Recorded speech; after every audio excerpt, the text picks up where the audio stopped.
your brain is probably slowing you down. I want you to think back to your time trial. Now, if I had said to you, I want you to run as fast as you possibly can, and unless you beat this time, I'm going to drop a kitten off a cliff. And that time is the time that you got in your 5K time trial. Do you believe that you could have run faster? You could, right? You know you could. And that is because your mental state has a huge impact on how fast you run and how fast you are willing to run. But I obviously do not want to threaten small animals to make you run faster. So what we need to do is try and get you to tap into not that stimulus, but the power that your brain has on how fast you're trying to run. To generate drive internally in a way that you can control and make sure that you are getting the most out of your body. So I'm going to talk about 4 ways you can do this and introduce a fun drill at the end. The first one is don't go out too hot. And now there are obvious physiological reasons why you shouldn't go out too hot, but I'm going to focus on the impact that going out too fast has on your mental capacity and your desire to run fast. If you go out too hot, you are not banking time. You are getting yourself into debt that you're going to have to try and repay throughout the rest of the race. And just before you start to slow down, you are thinking, I can't hold this. Now, that seems like a simple statement, but it's a very powerful message because you are thinking and you are telling your body, I can't breathe. I can't get my heart rate down. I cannot shake this tiredness from my legs. And I probably can't even finish this race. And your body listens to that. But if we flip that on its head and imagine 5 minutes in, you're thinking, I can definitely hold this, or I can even push on right now, the impact that that has on the rest of your race is immeasurable. And it might have only taken you to run 1 or 2% slower up to that point. Now, of course, I'm not saying be lazy or go slowly. I'm just saying find that fine point where you can finish the first kilometer going fast, but still holding an I can mentality. The second one is don't see pain, see opportunity. And this one is a little bit Gogginsy, but I want to stress that you are the only person that knows what's going on in your head. And sometimes you are going to need to slow down for the good of the race. That's completely fine. But sometimes, if we're all honest, we slow down because we're uncomfortable. And we don't want to be uncomfortable anymore. And we give ourselves permission to slow down to stop being uncomfortable. Now, deep down, we know whether we needed to take our foot off the gas or not.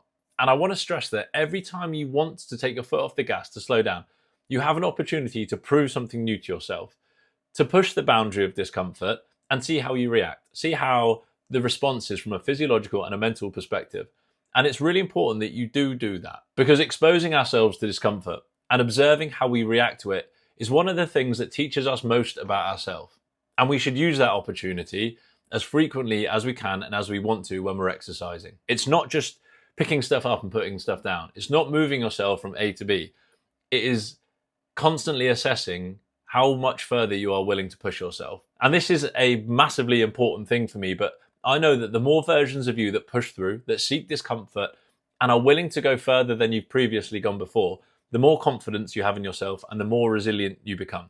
And I'm not just talking about in a sports perspective or in the gym, but personally, professionally, and in your relationships, you become a stronger version of yourself because you have stood there and you've looked back and said, if that many versions of me pushed it 1 more percent, there's no reason why I can't do it as well. Number 3 is use your brain to reset your body. Now, this is something that I'm guilty of a lot. When I'm getting into the back half of a race, a lot of the time, I notice these physiological responses of tiredness. So my shoulders will be slouched, my head will be bobbing, my cadence won't quite be off, and my fists will be clenched. And when I realize that that's happening, I know that I've got 2 options. I can buy into the fact that I'm tired, I can listen to the story that my body is telling me, or I can do a body scan and say, right, where do I need to pick up? What is the form that I need to be doing right now? What is a signal that I can give to my body that it's okay? So I go back to what I know. I pick my shoulders up, I count my steps, I let my breath work get in line with my steps, I relax as much as I can. It's just an opportunity to signal to your body that you're in control. Form is your anchor. It increases efficiency and therefore feels like it gives you energy. And it is often the trigger for that second wind that I'm quite desperately looking for, but it's not going to come unless you take control of your form. Number 4 is segment the load. This is something that I do all the time to break the race down or the event down into manageable chunks so I can just attack what's ahead of me and not get too overwhelmed about the scale or the size of a race. For example, for my 5K, I see the first 2 as the foundations for the race. I need to keep my heart rate as low as physically possible for those first 2. So keep my cadence strong, keep the connection between my breathing and my body spot on, and try and keep my breath to a minimum of 4 in and 4 out. I don't want to be creeping into 2s and 3s because I know that that means my heart rate is getting higher. Kilometers 3 and 4 are, for me, the place where the race is won and lost. I think that is the easiest point to take your foot off the gas, succumb to being tired. There's still enough of the race left to become a little bit disheartening if you're tired. So that is where I need to push on. Those 2 kilometers, 3 and 4, are where I have to give as much of my gas as possible. Obviously, staying within control, I still need to get over the finish line, but 3 and 4 are where I turn the screw. And then 5 is an all-out blitz on the body, the brain. Everything is pretty much screaming by that point. But in my head, I'm visualizing, you're going to be done in less than 4 minutes. You can maintain this. You can hold this. You've been feeling like this before. You've been in pain before. You got through it last time. You'll get through it again. Just suck it up and keep going. So effectively, kilometer 5 is pull the pin and just explode. There is no right or wrong way. You can segment it however you like, but play around with this. Come up with a different battle plan for every workout that you do. And finally, a nice little bonus drill is to do negative splits.